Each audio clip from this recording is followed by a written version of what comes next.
Ningxia. What? Why do you like watching me interact with others so much? The speaker was Lu Tianyu, the campus heartthrob, a classic straight guy, and also the object of my secret crush. I turned my head away, not wanting to engage with him. Heaven knows why the first person a gay guy falls for is usually a straight guy. Seriously, every time I talk to someone else or have any physical contact, you pull out your phone. What are you even doing? I'm playing games. Is that not allowed? Of course, in reality, I was writing fanfiction about him. Not that it's any of his business. But your flash was on last time. His voice trailed off, carrying a hint of helplessness. Oh, I was taking selfies. Honestly, I wasn't even sure if selfies required the flash. Lu Tianyu fell silent. We just sat quietly under the shade of the tree. He seemed a bit drowsy and actually leaned against my shoulder. I had no idea what shampoo he used, but its fragrance was now all over me. I'd definitely have to ask him about it later. Lu Tianyu was 180 centimeters tall, slightly taller than me. I wondered if his neck would get sore from leaning on me like this. Oh well, serves him right for being taller than me. I pulled out my phone and started writing fanfiction about Lu Tianyu. Ahem, to be honest, this wasn't something I had planned to do at first. I knew that writing fanfiction about your crush and someone else was a weird thing to do. Initially, it started when he introduced me to a taller guy named Gu Ming. Gu Ming was sunny and righteous, good-looking, and an all-around athlete. Later, I stumbled upon a boys' love novel on a campus forum. The story was about a loyal and warm older Seme ex-Sunny and straight younger Yuk pairing. The protagonists were clearly modeled after Lu Tianyu and Gu Ming. Interestingly, the author combined Ming from Gu Ming and Tian from Lu Tianyu, forming the word Ming Tian, which means tomorrow in Chinese. So the story was aptly titled Tomorrow. It was obvious the author was shipping Lu Tianyu and Gu Ming as a couple. As a mere bystander, I figured it was harmless to read for entertainment, right? But, as you all know, when there isn't enough content, it's common to start creating your own. And so I started writing too. No, hear me out. First, it was just for fun. However, once I began, I couldn't stop. For a liberal arts student like me, especially someone who often mentally interacts with the Yuk characters in fanfiction, writing came naturally. To my surprise, I discovered that some people had even written fanfiction about me.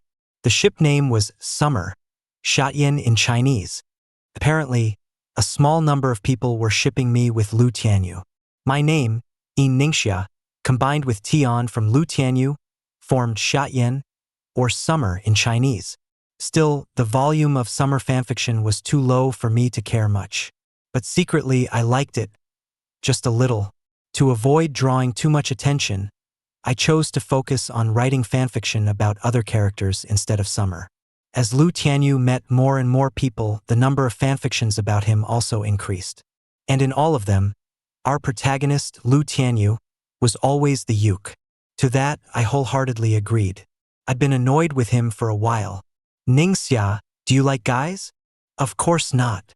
I avoided his gaze, trying to hide my reaction. Then why are you always staring at Gu Ming? I glanced at Gu Ming, who was playing basketball not far away, utterly speechless. Could this guy actually be jealous? I'm not. I'm not interested in him. Are you gay? So what if I am? I frowned, my tone laced with a hint of defiance. Nothing. He lowered his head and leaned back against my shoulder. Nearby, a group of girls whispered excitedly among themselves. Gu Ming and Lu Tianyu are together. Really? Yes, really. Lu Tianyu said it himself. As for how I met Lu Tianyu, well, it was entirely my fault. Back then, I was just a kid accustomed to solitude. At the orphanage, everyone saw me as an autistic child. I remember that day clearly. I was sitting in the shade of a tree, watching the other children play in the sunlight. Suddenly, a scruffy little boy appeared in front of me. He was holding a ball and asked timidly in a soft, childish voice, "Do you want to play with me?" He stood in the sunlight while I stayed hidden in the shadows. "No," I replied bluntly. Outside was scorching and hot. Who would want to join in those silly tag games? But he acted like he didn't hear my answer and plopped down right next to me.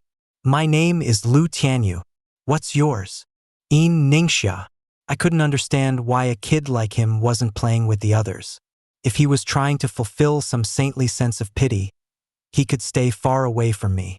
I neither needed nor wanted it. Aren't you supposed to play with the other kids? He tilted his head, looking at me earnestly. I asked them already. But he clutched the ball tightly, his voice dropping to a whisper. They said, they won't play with the child of a murderer. He murmured, tears welling up in his eyes. And they threw stones at me. Oh! A sharp pang of guilt hit me. So what if you're the child of a murderer? I tried to comfort him awkwardly. They were the ones who killed people, not you. He slowly lifted his head, his teary eyes locking onto mine. Will you be my friend? No. Then I'll ask you again tomorrow. What kind of logic is that? Before I could argue, he stood up, dusted himself off, and walked away. The next day, Xia, will you be my friend? No. The third day, friends. No. The nth day, friends. No. Somehow, through this back and forth, this teasing and bickering, 6 months had passed since I started rejecting him. My birthday's tomorrow. Xia, you have to come. Why should I? Because, apart from you, I don't have any friends. The words I wanted to say got stuck in my throat. Can you imagine? A child not even 10 years old saying something like that just to invite you to his birthday party. And that so-called birthday party? It was just the classroom after school. When school was over, the other kids gradually left the classroom, leaving only Lu Tianyu and me. He carefully took out a slightly deformed little cake from his backpack. There were even footprints on the bag. The cake's cream was smudged, and the strawberries had toppled into the cream. This was from my grandma. I didn't steal money. Looking at his flustered attempts to explain, an indescribable sadness welled up in me. I didn't accuse you of that. Where are the candles? Oh! He fumbled through the bottom of his bag and pulled out a few candles. But we don't have a lighter, right? I thought for a moment and suddenly had an idea. I've got a solution. Turn off the lights first. Huh? Oh! As the classroom lights went out, I took out my phone and turned on the flashlight. Wow! Quick! Sing the birthday song and make a wish. Aren't you going to sing? I'm terrible at singing. Oh! He started singing the birthday song in his childish voice, but instead of happy birthday to you, he sang happy birthday to me. Now make a wish. Oh! I wish Xia. Idiot! If you say your wish out loud, it won't come true. Ah? Then I'll make a new one. He closed his eyes and made another wish. As soon as he blew out the imaginary candles, I quickly turned off the flashlight. When I went to turn the lights back on and returned, he had already thrown himself at me. Xia, thank you. He was smiling so brightly. It was the first time I had seen him so genuinely happy. I wish that I can spend every birthday with you from now on. Since it was the birthday boy's heartfelt wish, I didn't say anything. The timing felt right, so I took out a beautifully wrapped gift from my bag. This is for you, and happy birthday. He froze for a few seconds, took the gift, and lowered his head, lost in thought. Was he so touched that he was about to cry? Well, that's it. I'll head out now. I really couldn't handle moments like this. They were too warm and sentimental for me. Aren't you going to have some cake? There's only a little, so the birthday boy should have it. As I walked out, I glanced back at him. He was still standing there, holding the cake, lost in a daze. Bye-bye. See you tomorrow. After Ningxia finally walked away, Lu Tianyu's lips couldn't help but curl into a smile. He carefully held the gift Ningxia had given him, gripping the box tightly but not daring to exert too much force. Slowly, he opened the lid. Inside was a small, exquisite transparent music box, with its gears clearly visible. The music box was surrounded by black cotton padding, making it appear even more elegant and mysterious. He gently took out the music box, the tiny object appearing even smaller in his young hands. At the bottom of the music box was a small crank. He turned it clockwise, winding it all the way to the end before carefully letting it go. Immediately, the empty classroom filled with a crisp melody. The music was ethereal and soft, carrying a hint of fantasy, like a ray of dawn piercing through his heart and illuminating his world. He sat there in a daze, as if everything around him had frozen in time, leaving only the enchanting tune flowing through the air. When the song ended, the crank returned to its original position. He looked down at the music box, his heart brimming with a sense of treasure. This was the first gift he had ever received. With utmost care, he placed the music box back into its packaging, his movements as cautious as if he were guarding a precious treasure. Like a dragon hoarding its gold, he clutched the gift tightly to his chest. Then he picked up the squashed little cake and began eating it, bite by bite. The cake was soggy and soft, each bite feeling like chewing on a damp sponge. Grandma and all that, it's just a lie. They've long since abandoned me. He thought silently, his eyes void of any emotion. That cake was something he had saved up for, scrimping and going without to buy it himself. The cream had collapsed, and the fruits had tumbled across the cake. But he didn't care. It doesn't matter. Isn't that what a birthday cake is? Cream, cake, some fruit. It all tastes the same once you eat it. He finished the cake without a fuss, his gaze once again landing on the little music box, now tinged with a barely perceptible tenderness. Today had been a disaster. To be honest, I often wonder why I'm still alive. Would the world stop spinning if I disappeared? I held onto the cake as I stood in the pouring rain, waiting for the traffic light to change. Today was Lu Tianyu's birthday. It wasn't supposed to be a big deal, but here's the problem. It's winter, for crying out loud. Everyone around me had their umbrellas up, but here I was, standing dumbly in the rain like an idiot. Dear heavens, could you please make it snow instead? Does it have to rain? As I passed the mall, the air conditioning there, good Lord, was colder than a morgue. And the rain was coming down so hard it felt like someone was pouring buckets from the sky. The weather station even issued a yellow rainstorm warning. Honestly, I felt so drained. Why not just end it all? The light turned green. Wait a second. Why does that person across the street look so familiar? He was holding an umbrella, and the person standing beside him was Gu Ming. They were laughing so happily under the umbrella, as if completely untouched by the storm. I pulled my mask tighter, pretended not to see them, and xickly crossed the street. The sound of rain tapping against the cake box was crisp and relentless, each drop feeling like it was striking my heart. Ning Xia. Crap, he saw me. I glanced at the flashing green light and, without hesitation, broke into a run. Ning Xia, please, stop calling out. This isn't some cheesy drama. The cold wind pierced my chest, and my throat felt like it was being sliced open. A metallic taste filled my mouth. Cough, cough, cough. I really shouldn't have dragged myself out while feeling this sick just to celebrate that jerk's birthday. Our homes were in the same direction, but I took the soggy cake straight back to my own place. Why was I such an idiot? He had friends now. He wasn't mine alone anymore. I couldn't throw a fit just because he was having fun with someone else. I sank into the bathtub, letting the hot water surround me, easing my exhausted body just a little. If only I didn't like him. Half asleep, I somehow dozed off in the bathroom. Of course, when I woke up, I was still alive. I hadn't drowned, nor had anything romantic or dramatic happened.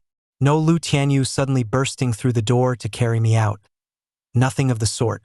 The water had long since turned icy, leaving me shivering as I carefully climbed out of the tub. After drying my hair, my eyes fell on the cake box sitting on the table. After everything that had happened, the cake was now a complete mess. Some of the cream had stuck to the walls of the box, and the strawberries were scattered, lying askew. The whole thing looked like a chaotic mix of yellow cake, white cream, and red strawberries mashed together. Who would have thought this disaster had cost me 398 yuan? Honestly, I should have just donated the money instead. After some deliberation, I figured since I'd already spent the money, I might as well eat it. As for this so-called birthday gift, forget it, there was no point in giving it anymore. Bite after bite, The sweetness was overwhelming, cloying to the point of nausea. The rain outside had finally stopped, taking the last bit of noise with it. The world fell silent again, but somehow, it made my heart feel even heavier. Ning xia! The sound of someone pounding on my door jolted me out of my thoughts, leaving me momentarily stunned. Open up! I opened my eyes and glanced at the clock. It was 5 in the morning. What the hell? What do you want? I yawned as I walked to the door, my tone filled with the irritation of being woken up. The moment I opened the door, Lu Tianyu leaned against the doorframe, practically pushing his way inside. Why did you run off yesterday? Weren't we supposed to celebrate my birthday together? He was wearing a mask, his voice hoarse, and he looked like he'd caught a cold. Heh, you didn't even bother to find me. I subtly stepped back, widening the distance between us. Check your phone. I pulled out my phone, and the screen lit up with 99 plus missed calls. Well, that's impressive. Must have had plenty of free time. And so? I asked, looking at him. He smiled faintly, his tone light but unnerving. Care to explain? Even with the mask on, his deep, piercing eyes carried a sense of pressure that was hard to ignore. Usually, he didn't seem like much, but when he was genuinely upset, that smile of his was downright creepy. There's nothing to explain. Besides, don't you already have friends? Why don't you just ask them to celebrate your birthday instead? Now get lost. My door's fragile, and I don't feel like paying to fix it. He stood in the doorway, his gaze scanning me like he was trying to read my mind. Then suddenly he shifted topics. You bought a cake? I thought you don't eat sweets. His eyes flicked past me, landing on the cake box in the living room that I hadn't cleaned up yet. Was it for me? Yeah, I admitted without hesitation. There was no point in arguing about something so trivial. But not anymore. Now get out. No sooner had the words left my mouth than he deftly slipped inside, moving so quickly it left me speechless. If it was meant for me, I might as well not let it go to waste, right? I suppressed the panic rising inside me, kept my expression neutral, and walked straight past him back to my room. The cake? It was already gone. Whether it was whole or in pieces, I had no intention of ever seeing it again. Lu Tianyu stood in the living room, staring at the empty cake box with a trace of confusion on his face. When he finally snapped out of it and turned to confront me, he found that I'd already locked my bedroom door. Locking the door before sleeping is a good habit. He stood in the living room, gazing at the tightly shut door, and let out a helpless sigh. The front door was still unlocked. If he wanted to leave, that was up to him. Thinking back, that was probably the most intense argument I ever had with him. After that, I didn't reach out to him again. As for him, he seemed to eat, sleep, and hang out with friends happily, never once looking for me. Everything was so calm.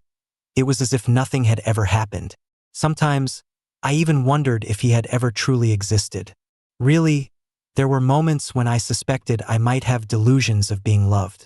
Otherwise, why would I, knowing full well that he didn't love me, still cling to the hope that maybe, just maybe, he did? In Ningxia, you can't go on like this.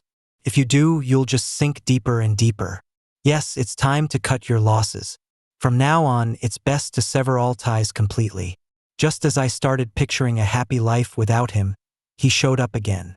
After my elective class ended, I went home. I hadn't even taken off my shoes when that persistent ghost of a guy blocked my doorway. I braced myself and walked over.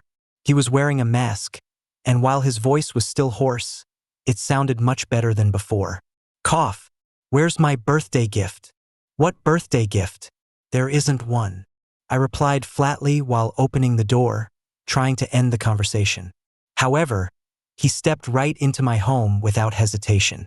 Don't joke around. I'm not joking. Really? Really? His expression gradually grew serious. Where's my birthday gift? I took a deep breath, knowing there was no point in hiding it any longer, and decided to just let it all out. Me? What? Forget it. Just leave. I turned around, ready to walk away, but stopped abruptly. With my back to him, I said, Don't worry. Liking you is my problem. It has nothing to do with you. He froze, seemingly not understanding what I was saying. You're with Gu Ming. I won't interfere. I kept my head down, not daring to look at his expression. He probably thought I was disgusting. And honestly, confessing and then saying you won't interfere in someone else's relationship does sound pretty absurd. I promise I won't bother you. If you want to end our friendship, it's up to you. Before I could finish speaking, a sudden warmth pressed lightly against my lips. He kissed me. A brief, dragonfly-like kiss, and then stepped back. For a moment, my mind went completely blank, and all I could do was stare at him. But he grabbed my hand and pulled me out the door. We ran together into a quiet alleyway. He led me up a flight of stairs that led to the rooftop. Standing there, I was greeted by a view both familiar and unfamiliar. It was our childhood secret base, though we hadn't visited it much since growing up. He pointed at the sky, his face lit up with joy. Look, the stars. I looked up, and the sky was filled with countless stars, as if they had suddenly lit up my entire world. Turning to him, I noticed he was holding a sparkler in his hand. When had he even brought that? Want to play? All right. Even though I had no idea where he'd gotten the sparkler. The glow of the sparkler lit up his face, his smile soft yet dazzling. As I gazed at him, all the frustration and anger I'd felt earlier seemed to melt away completely. In that moment, I couldn't tell if the starlight was brighter, or if his smile was warmer. Aren't you with Gu Ming?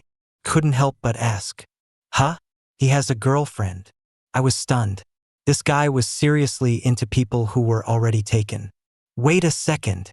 Seeing the look on my face, he panicked. You don't actually think I'm with him, do you? But everyone said you admitted it yourself. I had no idea. What kind of nonsense is that? I've been wronged.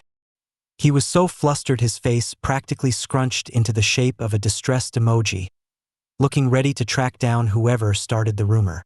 All right, I believe you. I believe you. You have to believe me. His face was full of grievance, as if he were a victim of the world's greatest injustice. Seeing him this exasperated, I couldn't help but burst into laughter. A sense of relief washed over me. So, does this mean we're together now? Of course, duh. All right, got it. He looked at me intently, his eyes filled with affection and unwavering sincerity. I like you. This time, I didn't avoid his gaze. I looked back at him with just as much tenderness.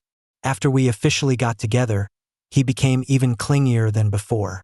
Not only did he stick by my side almost constantly, but he also started declining Gu Ming's basketball invites, a scenario I would have thought impossible in the past. You know, he said one day, I never thought you'd confess. Why's that? I'd planned to take my feelings to the grave, he said, grinning like a mischievous child. But then you went and dug them up. So, how did you spend your birthday? Alone, obviously. How else? He gave a self-deprecating laugh. Actually, I wanted to grab you that day, but then the light turned red, and Sue dragged me away. He paused for a moment, his tone suddenly softer. If I'd lost you just like that, I swear I would have killed that Sue kid. As he spoke, he nuzzled the back of my neck. In Ningxia. It had been a long time since I'd heard him call me by my full name so seriously. I'm the son of a murderer. You know that. Yeah, so what? Being with me? Are you really not uneasy? Not at all. No matter how many times you ask, my answer won't change. Oh, he sighed lightly, his warm breath brushing against the back of my neck, sending a tingling sensation down my spine. So, about us. He rested his head on my shoulder, his tone carrying a hint of hesitation. What about us? This is my first time, so I might not be very good at it. It took me a moment to process what he meant, and before I could stop myself, I blurted out, Aren't you the bottom? The room instantly fell silent. He stared at me in disbelief. What? I'm the bottom? I scrambled to salvage the situation. No, that's not what I meant. It's fine, he said, a sly smile curling his lips. Let's test that theory, shall we? No. I'm not a science student. No experiments necessary. Don't worry, I am a science student. I need experiments. Hey, stop pulling at my clothes. You're the top. You're the top. Okay? Our love story didn't have the dramatic twists and turns of a TV romance. No white moonlight exes returning from abroad. No domineering CEO antics.